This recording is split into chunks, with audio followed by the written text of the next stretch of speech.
This is the Padua Podcast Network. All our desires and feelings are controlled by these scientific processes. Running a Fever, episode 139, Brain Chemistry.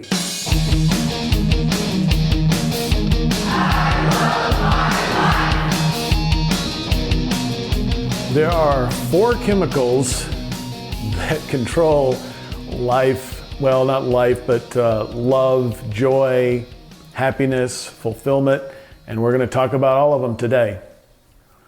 Chemicals in the brain drive our behavior. All our desires and feelings are controlled by these scientific processes. Now, in a way, they control us, but in a way, we control them. I'll talk about that a little bit in a minute.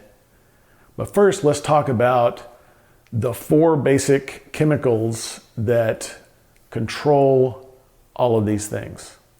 There are four chemicals. Two of them are sort of selfish based, and we can make them sort of happen on our own.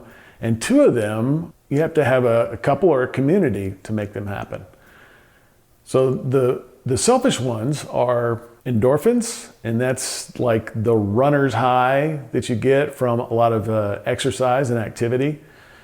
And the second one is called dopamine. Dopamine is what we get from accomplishing something. When you do something, you feel good about getting that job done. You feel a sense of accomplishment. That is dopamine.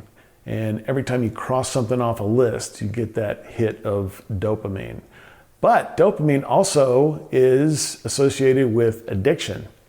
And so that can really be a part of that addictive process.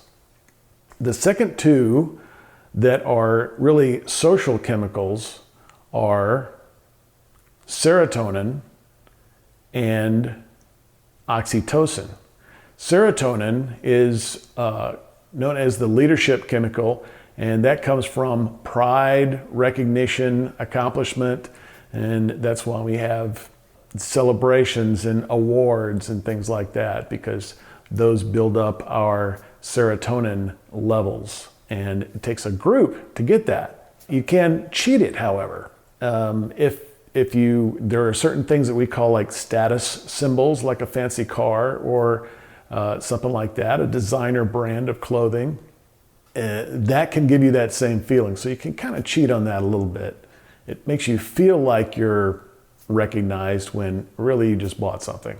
And the other one is oxytocin. And oxytocin is the one that's all about love and friendship. And when someone gives you a hug and you feel good, or you hug someone else and you feel good, that comes from oxytocin. That's the hug, friendship, love chemical.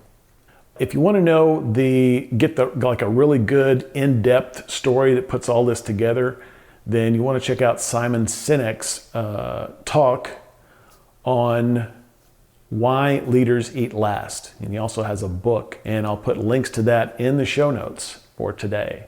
And there will be several podcast episodes to follow on the individual chemicals themselves, and I'll go into more depth on each of the four chemicals that we're talking about here.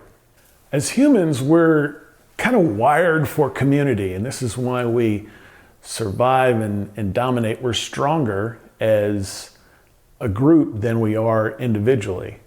And the scientific processes, we're wired in our bodies to make this happen, to make this community happen. And these chemicals are kind of part of that.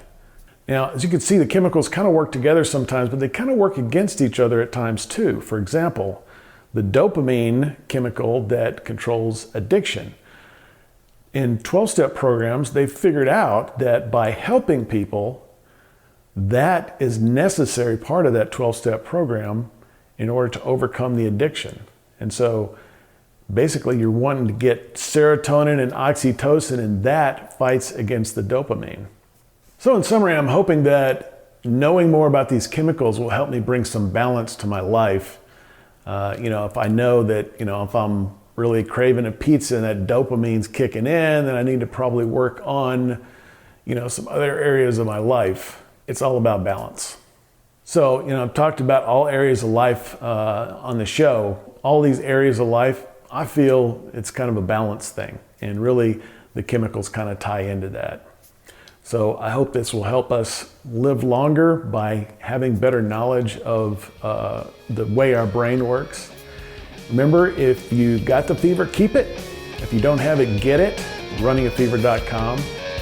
And I'll talk to you next time.